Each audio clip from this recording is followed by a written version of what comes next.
Right, this is in the 85th minute, and we're losing 1-0. Craig Pawson and Ed Smart give the goal. That is shocking. Well, the last time I spoke to you, I was trying to book you for a show. You went, son, what was score yesterday? Neil, you lost. You went, okay, off then, son.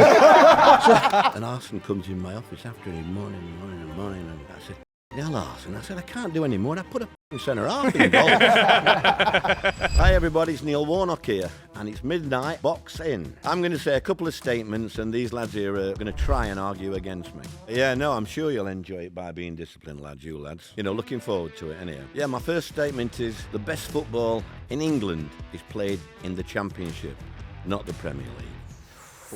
Ooh. Two-footed from the start. Totally agree. Go on, Kim. Totally agree. Kim Qatari, Man City fan. It's an absolute pleasure, Neil. The last time I spoke to you was on the phone 5 years ago, and you told me to fuck off. Yeah. You probably don't remember it, but I was trying to book you for a show, and I said, Neil, do you want to come on tomorrow? You went, son, what was score yesterday?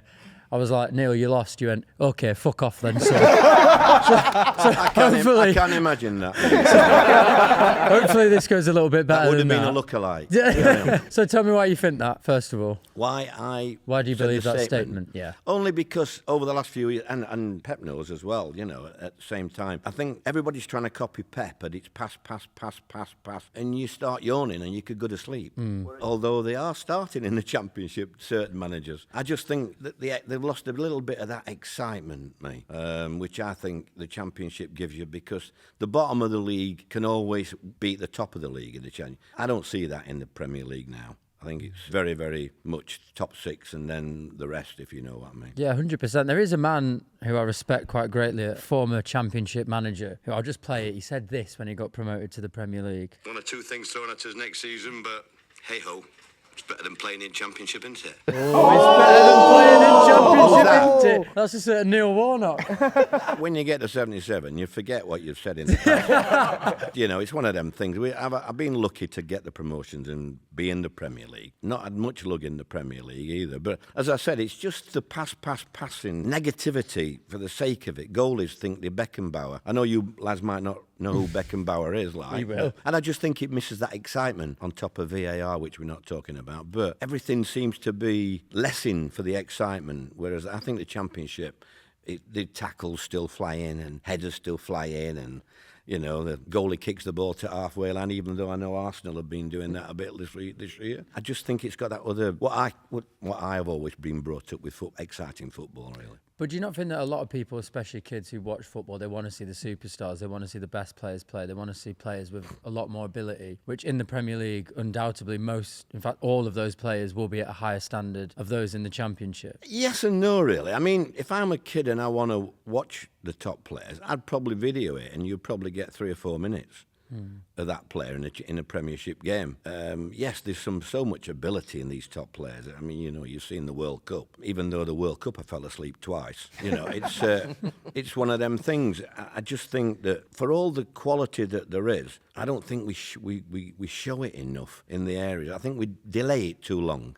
And that's only in my eyes. That might be moving with the times, but I don't think it's anywhere near as exciting as what it has been. And that's why, you know, I love the Championship, because as I said, you know, bottom of the league will beat the top of the league any day of the week there. Did you enjoy managing in the Championship a lot more than in the Premier League then? Well, I was there more, wasn't I? And you were there a lot more. And you won more. Yeah, I won more, yeah. I mean, listen, I think when I look back, and I think I took Notts County to the top level. I took Cardiff to the top level. QPR to the top level. Sheffield United to the top level, who've never done, you know. And I don't think I realise what an achievement it is with some of these clubs when you look at where they are now. And I remember Notts County guy sacking me, and 6 months after I turned Chelsea down, I said to him, it'll be interesting to see where you go now, Chairman.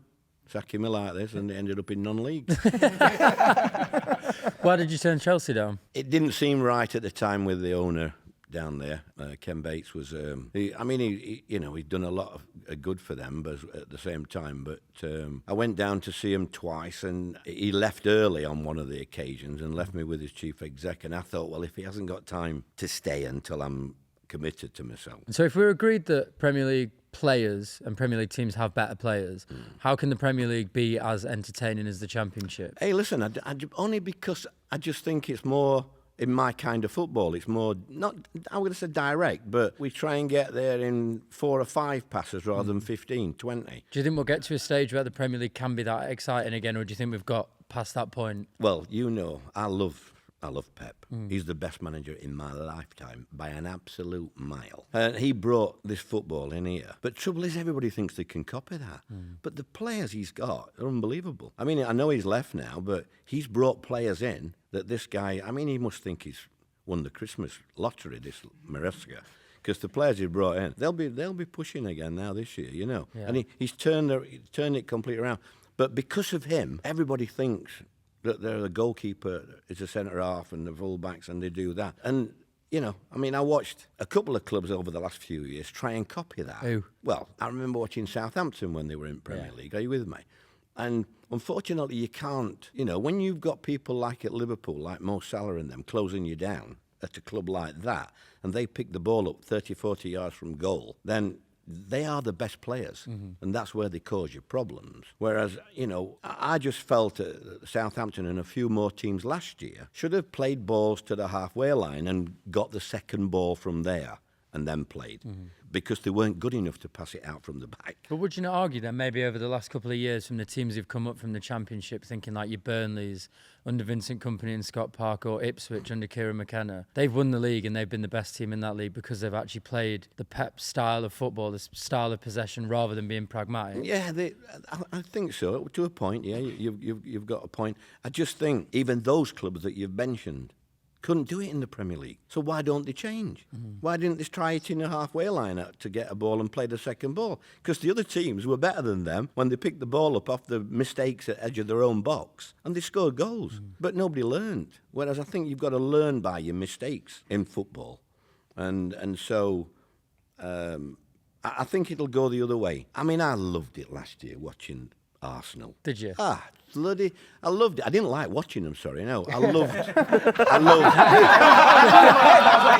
sorry, I didn't like watching them. I liked what they were doing. Yeah. Because they wouldn't have won the league if they had long throws and corner kicks and kick it long now and then. Are you with me?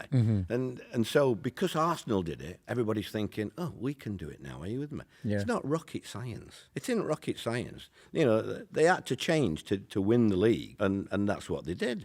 They changed to win the league, and they got their better players on the ball earlier than all this pass.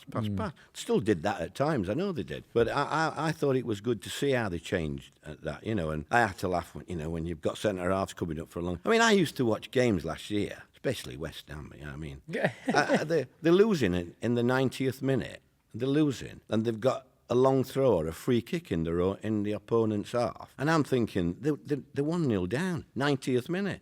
Get the centre-halves up, put it in the box, and they pass it back and it goes back to keeper. And I'm thinking, this is the wrong game, this for me. I just don't understand why they don't put it in the box and try and get an equaliser, you know. So...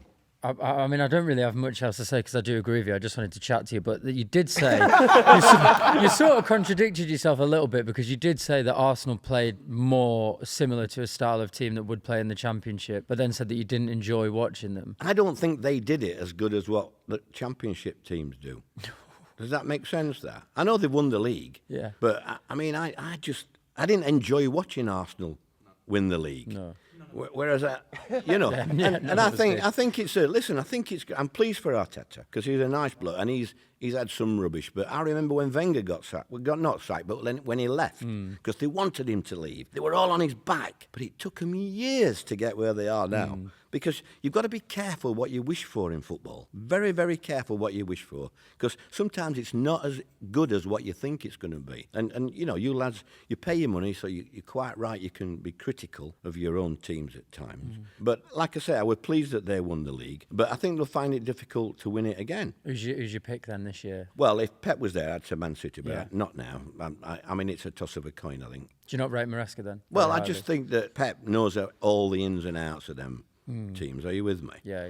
And I think that the players he brought in, you know, and I know he was looking at the Anderson lad and things like that. Are you with me? Yeah. I'm trying to get a podcast out of you. You're just asking questions. Come on, then, get it up then. I'm fed up of talking to you. I just want to chat to the bloke. Brendan, Chelsea fan. So when it comes to this, do you believe that the Championship plays better football or is more entertaining? No, more entertaining. More entertaining. Yeah. Okay, so I actually respect the Championship a lot in the sense where I think it's one of the most underrated leagues in the world. It's definitely the best second league or second tier league in the whole world by far. And I think when it comes to, you know, August, the beginning of it, it's very fun. And towards the end, it's very, very fun. When it comes to Thursday evening or Thursday or Wednesday night match, and you've got, I don't know, Sheffield Wednesday, then League One now, versus Swansea, no one's gonna watch that. Unless, other than those fans who support the teams, no one's going to watch that. No one's going to want to watch that. No one's going to enjoy watching that. I remember when I was back in France. I'm sorry. I'm not talking about the fans watching. I'm talking about what I think about exciting football. Exactly, that's my point. That's all, yeah. My point is, so when I was in France back in November 2024, and I was so excited to watch Sheffield United versus Sheffield Wednesday at Bramall Lane. I was like, yeah, you know, I'm trying to be my football historian arc. I'm like, oh, it's going to be such a fun match. I haven't seen this in donkey years. Cool. Sit down and watch the match, right? That was probably the most boring, disgraceful match I've ever seen. I think Sheffield Wednesday won 1-0. Sheffield United won 1-0. I want Sheffield Wednesday to even get something going on. It was just awful football. I agree with you. I think I watched the game. Yes, it was terrible. Yeah. I've always tried to at least like dip into the Championship a little bit and try to see or watch some of the matches, right? And it just feels boring most times. I get it. I understand what you're saying. I think the problems at the moment are the managers, really. I think managers in the Championship at times now get a little bit misled and think they are in the Premier League or they think they should be in the Premier League and they forget what they're doing and who they're working for and where the bread and butter is. And like you said, that game, I mean, I've seen Sheffield Wednesday, Sheffield United in the last so many years. There hasn't been a tackle. There hasn't been a header. And I'm watching what, the greatest rivalry in my lifetime, are you with me, coming from Sheffield. And so I understand that. I don't understand why there's no tackling. It's almost like the players that are there have not been told about what this, you know, the importance of it and all that lot. And so, yeah, I agree. And if I was watching Swansea versus who on a Friday night? Sheffield Wednesday. Yeah, or I would probably watch Coronation Street. Do you understand? Exactly. And that's my point where I'm actually a fan of, you know, Route 1 football, old school sort of football. I've always appreciated that style because I feel like everyone in the Premier League tends to do this and that and just tiki-taka. I'm just like, bro, that's not what you are. That's what I believe. However, again, it just, most times, especially when teams just don't have the quality or the match there's no stake in the match whatsoever, it's just boring to watch. I mean, when it comes to April, and I'm watching, I don't know, Middlesbrough versus Norwich and they're trying to get into the Premier League and they're playing, you know, they're going in at the tackles, they're doing whatever. But even Middlesbrough last year, I mean, I was at Middlesbrough a few years ago, and even Middlesbrough last year, they get to the playoff final, and then Southampton knacker it up for whatever reason, and Middlesbrough don't have a shot. Not a shot in a final of a playoff final. Right? I find it incredible. So I understand where you're coming from, and it's just the excitement I get out is not long ball. I don't think it's long ball. Before you were born, I used to, as I was your age, I used to watch Liverpool, and Liverpool had Ian Rush and Dalglish and all these people. They played the long ball when they had to, it came off it, and they scored goals. So I'm not knocking it. I'm just saying at times managers at the minute lose the bearings. That's fair. Yeah, that's all. I have one more question before everyone gets their cards up and get excited. So, if you were to be a manager today and see me, where would you play me? Where would you Every time. Where would you think? Just because I'm an athlete, I just want to let you know. He's got no pace. Probably I'm very fast. Start you on the bench. My next statement is Premier League referees at the moment are the worst referees in my career. Right. Louis, so who do you support, son? Chelsea fan. Right, I agree. Let's just talk about the Cardiff game. What happened? Let's talk about Cardiff. Come on, what happened? Have you seen it? I was there. Have you managed to get the picture up? Which I thought I did a pretty good reenaction. Somebody sent me this picture a few weeks ago, and I brought it today, and I hope that they can actually show you guys. It's the fact that there are so many images of you from that game that are used, because there's you walking up to the camera. That was that game. There's you walking up to refs. Can you see that picture? Just show it, lads. Come and have a quick look. This is in the 85th minute, something like that. And we're losing 1-0, and we're in dark blue. And Craig Pawson and Ed Smart give the goal. Okay? Chelsea didn't sell to win that match. Yeah. You're a Chelsea fan. It's a disgrace, that is. So hang on, like I agree with you. What I will You want to say, take it away now? That is shocking. what I will say, I agree with you. That there's with the statement when people are like, oh, it all balanced out across the season. All this lot talking about poor decisions and all that sort of stuff and saying it's poor from us. You've all done it as well. Don't give me any of that rubbish. But I agree to a certain extent. Just talk about the gap. Like I want to know what happened 85th minute onwards, or do you not remember because the mist just descended? The mist just descended.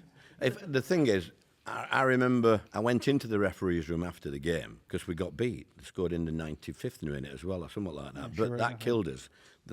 We'd absolutely given everything to be winning 1-0, and that's like late on in the game. Yeah. And I'd never seen a dressing room like it. You know, you could drop a pin. And I said to the lads, listen, you couldn't have given me any more today, lads. It weren't down to you today. And I went in the referee's room and I said to Craig Pawson and Ed Smart, you know, what, are you aware how far offside this guy was when he scored? And they, I got a bit blinded and I bought this and that. I said, well, I wish you'd come in my dressing room now and see what you've caused in that dressing room. These lads have given everything all season and they shouldn't have been let down by you with a flag and you with a whistle. And so it was one of the most disappointing nights in my whole life, that, because the lads were genuine. I never had a good side. I had a good dressing room, really, wherever I went. And that's what got me the success. I always built my dressing room up. And to see them like that, we battled. We played ever so well. You did. You were really good that day. Yeah. And then when I was at Palace, Craig Pawson refereed us again.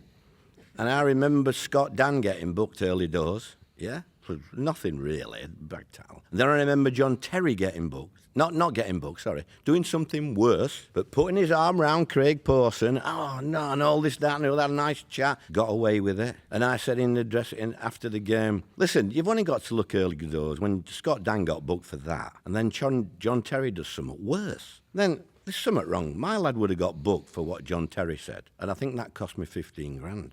Worth it though? Something like that, yeah. So you said, so again, I'm just chatting to you right now, but I agree with the statement to a certain extent. In terms of the worst night of your life being that Cardiff game, I hate to bring up another bad memory. Was it that, or was it when you went down with Sheffield United with the West Ham situation? What was worse? Well, for you? that was bad, Sheffield United, because if that had been the other way around and we'd have had a player like Tevez, we'd have got deducted points. And to go down on the last game of the season and to see Tevez score a goal at Man United, you know, Alex Ferguson rang me the next day and said, I'm sorry, Neil, you know, we had so many percent of this, we had that. I said, Alex, when they saw the team sheet, there were no Rooney, no Ferdinand, no Scholes, no whatever it is. How do you think they felt? You know, and put the phone down. It was I've had some disappointments, really letdowns in the Premier League. But I suppose when I talk about referees getting back to it, I'm on about my last year when I was in the Championship, we had people like John Brooks, and Gavin Ward and a few others like that. I'm not sure about Turney, but we had some of them. I thought they were the worst referees I'd seen for a long, long time. And then they're in the Premier League within 2 years. So it just shows you what I know. I feel sorry for the people that ended up having to coach these now, like Alan Wiley. I know Kevin Lynch is here today and all this, that, and the other. Because they must look back on their period and think, wow, we were so much... I know you do think you're so much better, but they... You know, we talk about common sense. You still need common sense as a referee. But when you watch the television now, they don't use common sense now. I know they might get marked down for talking or things like that, but you still have to handle players as a referee. And I don't see that. I don't see that with the referees I've named. I just see them to go with the laws of the game. And like John Brooks, he'll get 90% of his game correct. It's only when he has to make a decision on something about the game itself that he has no feeling. He has no knowledge because he's never been in that situation. And it's very difficult to coach that, you know. And he'll get the laws of the game, he'll know it inside out, the laws of the game. Do you understand? It's just that knowing that feeling about the game itself when you need to in it. You know, and I mean, sometimes... You know what it's like. You get a second booking or something later on and it's for nothing and you get sent off. I'm thinking to myself, I wish a referee would think it's not worth us sending off that and skip it. Yes, he'd get a bollocking. He'd get a rollicking off his boss or something because that's not the rules. But he'd get so much more respect from the team, from the players, by doing that. And that's where I think Howard Webb is the gaffer. He was the best referee I have ever come across. Him and Keith Hackett were very, very good. But they talk to you. They always talk to the players. They dealt with the players. They managed the players. And I think that's got to come back into it. Rather than, I think VAR, rather than helping them, which I thought they would. When you look at the Cardiff game, I thought we've got to get VAR in. I don't deserve that. But instead, VAR is almost refereeing the game at the moment. And we can't have that. It's just to pick up clear and obvious errors. It's not to referee the game and go back 5 minutes and there was a foul there, a push there, or something like that. They should keep the mouth shut. And then I realised that it's probably John Brooks and Gavin Ward in the VAR studio. Are you with me? Yeah, I'm with you. Stockley I'm with Park, you. well done. We'll have to see. Anyway, thanks for 3 points in Cardiff, Well done, mate. Luke. My name's Maz, and I support Brighton. Brighton, right? Yeah, Yeah, Brighton. well done. So I just want to talk to you just quickly. Do you feel like, in terms of like managers and certain players, do you feel like referees might have a vendetta against you? So you were very outspoken. I remember I've spoken to Mark Clatterberg in the past, and he spoke about his dislike for certain players. I think Lallana was one of them that he sort of didn't really get on with. So do you feel like those referees might target you because you're outspoken, because you might have they might have a bit of a vendetta against you? Did you feel that in your career? Yes. Why do you think that? But All the time. But is that like because lack of accountability from the referee's part? Don't forget, I've never had a top team, never had a good team. When you've got a QPR, a Cardiff, a Sheffield United, and you're in the top flight, you don't get the decisions that the big clubs get. Having said that, you don't get as much play. You don't have as much play because you're under the collar most of the time, you know. So I just felt at the top level that we didn't get the rub of the green with the nitty-gritty decisions. That's what I felt. Why though? Is that what you saying? It's a big club bias, or what? Yeah, I think so. I mean, also, referees are human beings. I remember taking my team to Old Trafford, yeah? And my lad, Luton Shelton, who's passed away now, he from Sheffield United, he went through, round the centre half, going for goal, the kid chopped him down, cert penalty, and it should have been a red card. Rob Styles, bloody hell, I forgot him. Rob Styles, the referee, I remember all the refs, me. I can't remember who else.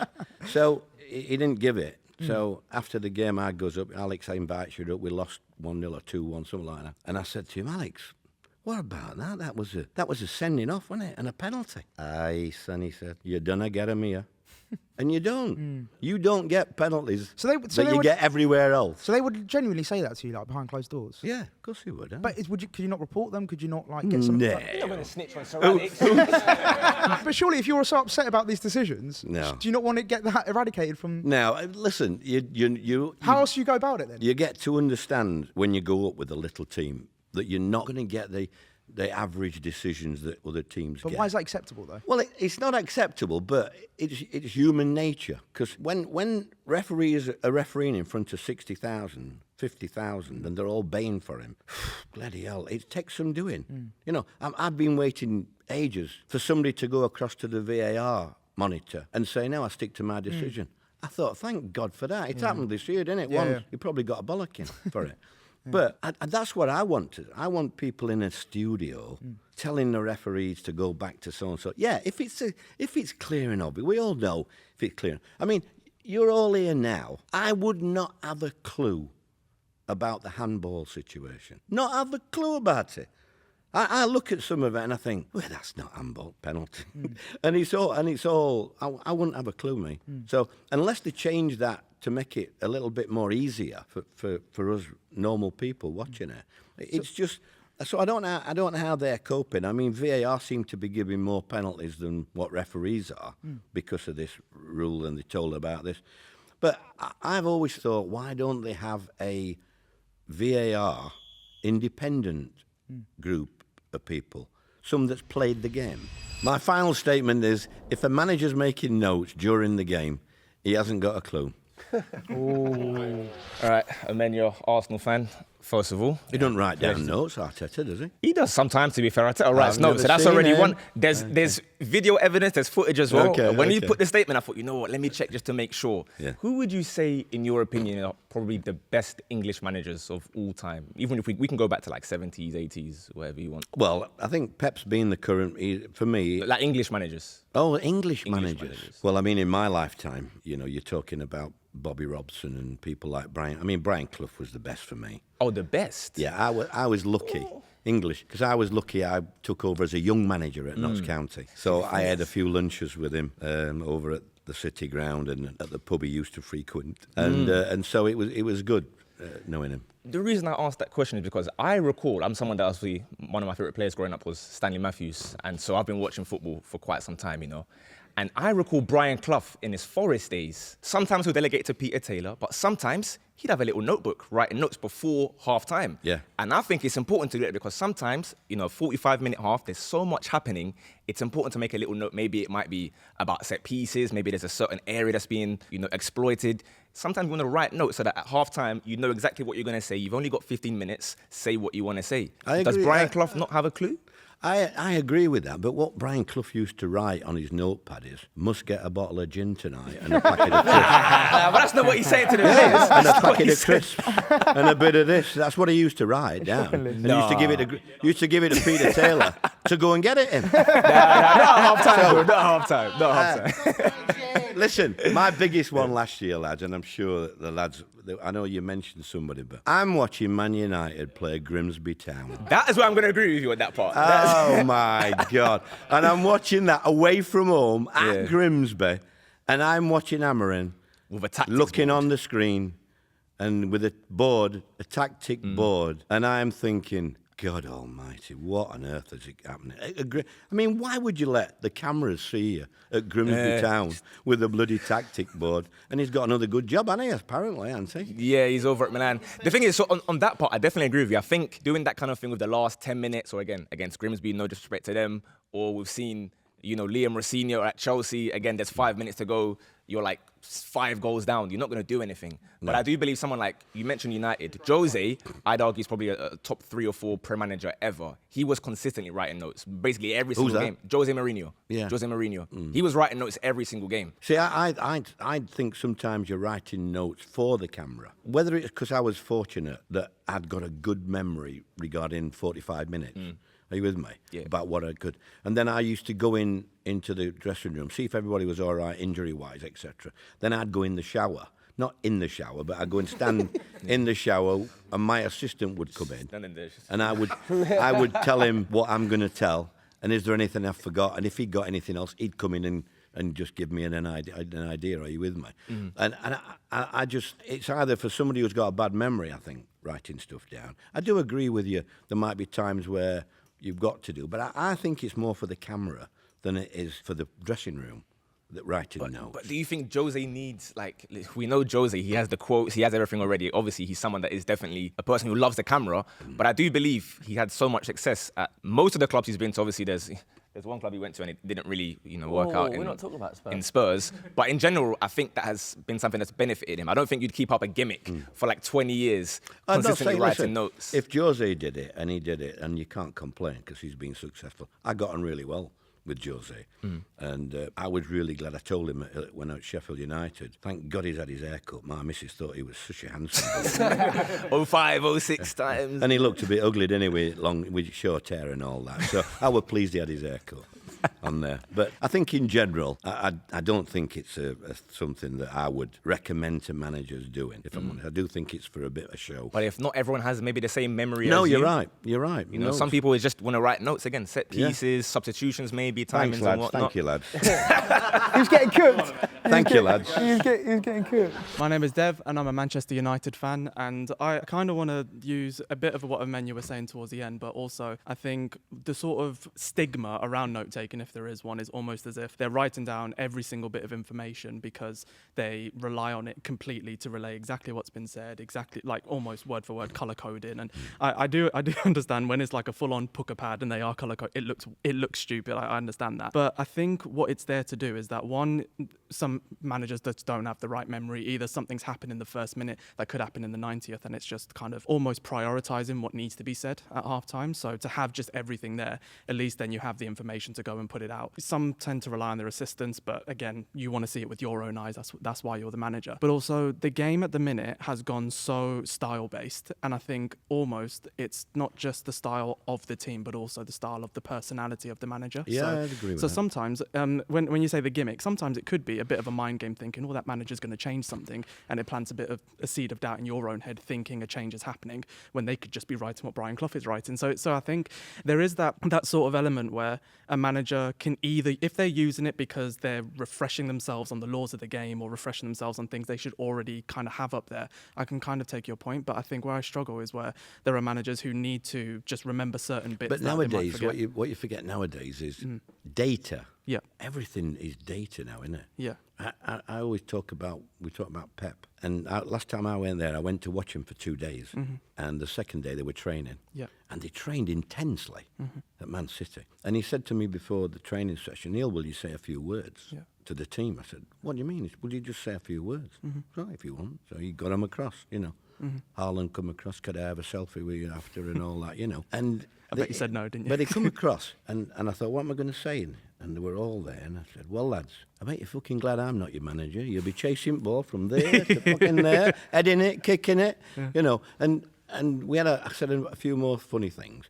After the game, I was going to go or get off, and he said, no, please come for a coffee. Yeah. And I went for a coffee with him, and he said to me, Neil, do you know today when you spoke to the team, I knew why you had 8 promotions. I said, what do you mean? He said, do you know us? We've got data, we've got computers, we've got this. We've got everything laid up. We've got people in departments we've never had before. He said, do you know what we haven't got? I said, no. He said, humour. He said, we haven't got humour. Yeah. And I said, that's the only reason I've got promoted, really. Because I've had to make it like that with the players I've got. Yeah, they'll put their foot in and everything, but you need humour around. And it's still the case now. Yeah. And at the top level, it's all, you know, you don't have to write notes now because at half time they'll look on a television screen and he'll say, how many of this have we done? How many of that have we done? And it's just done down and they're looking at all these things now. So it's one of them things. Even now, I don't think the top managers will make notes. I think they will digest the game, how it's going, and pick up 2, maybe 3 important things in that 45 minutes that they're going to come out with. Yeah. And that's all you need. You can't be bamboozling players with 10 or 12 things and things like that. You've just got to pick that fine thing out. Yeah. So you're right what you say. It is every manager to their own, really, isn't it? And some people might not be able to see all that, and they might need an assistant to say it, or they might need to write things down and just to trigger the memory. I was fortunate that I didn't need to trigger. Yeah. Because that's the point, I think. Sometimes even like I'll do shoots like this or we'll do shoots like this and I'm sat there, I'm thinking, I know what I want to say, I know how I want to say it. I get here, the lights are here, you're staring at me and I might not get what I want to get out in that right time. And if I just had like my points, I would know how I intended to do it and then do it properly. So I think when I do my shows, I do a one-man show with somebody outside of me. Yeah. And I have a list of things. Yeah. When I talk about Wenger and fucking Ferguson. Do you want to hear a story about Wenger? Absolutely, always. Right. And you're not paying for this, by the way. And so Wenger, I'm on my 1000th game against Arsenal, and I'm in London, the Emirates, and me and him, I get on well. They said he was a miserable bugger, but he always had me in and my family after a game, whatever situation. And I said, look, we went into the centre circle, and I looked back at the pitch, and the dugouts, one were there, 50 yards away, the other one, innit? And he's a big lad. And I went, Arsene, look at the dugouts. You're not going to hear me today. And he went to one dugout like that, and he went slowly across to the other one. And then he looked down at me and went, Neil, you will find a way. And did you find a way? Yeah, I did. Yeah. But he was so good, you know. We played them at Bramall Lane. Yeah. And Paddy Kenny, I never used to have a goalie on the bench, mate. Yeah. I used to put Jaggy Elko famously, He's fucking good goalie, Jags. He did all right as well sometimes when he came on, 10 minutes into the second half, it's 0-0. Yeah. And Paddy Kenny pulls his bloody groin, had to come off. Was it after a kick? Or like, yeah. So Jags goes in goal, makes a couple of good saves. And then we had a lad, I can't remember his name now, good lad up front, went past the centre half, through, put it in the net. We won 1-0. And Arsene comes in my office after and he's moaning, and he's going about this and that. I said, fucking hell, Arsene. I said, I can't do any more. I put a fucking centre half in goal. Can't do any more. On his notes, he's just there writing, what do I do about this? I know. But he appreciated that. Yeah. You know, him and Jose. Yeah. Jose, they appreciated how we could give them a tough game Yeah. because they knew that we haven't got what they'd got, Yeah. the luxuries Exactly. that they'd got and what have you. Yeah. So it was nice. It was nice that really. I agree that almost like writing down notes can sort of make it a bit more synthetic and you lose the authenticity of like the humor inside of it. I think what it takes from one, it kind of gives to another, I suppose. So because the game is so systematic, it's chess piece. It's almost moving chess pieces, and the set pieces at the moment, like set piece coaches. Well, when are you get to a my new age, thing, son, if you don't write stuff down, you've got a catch an else chance because you forget everything. yeah. So thanks, lads. Cool. Yeah. Well done, son. Yeah. Well done, boys. So that was Midnite Boxing. I hope you enjoyed it all as much as I did. Let us know what you thought and see you soon. That's pathetic, isn't it? A bit louder than that. Take two. Yeah.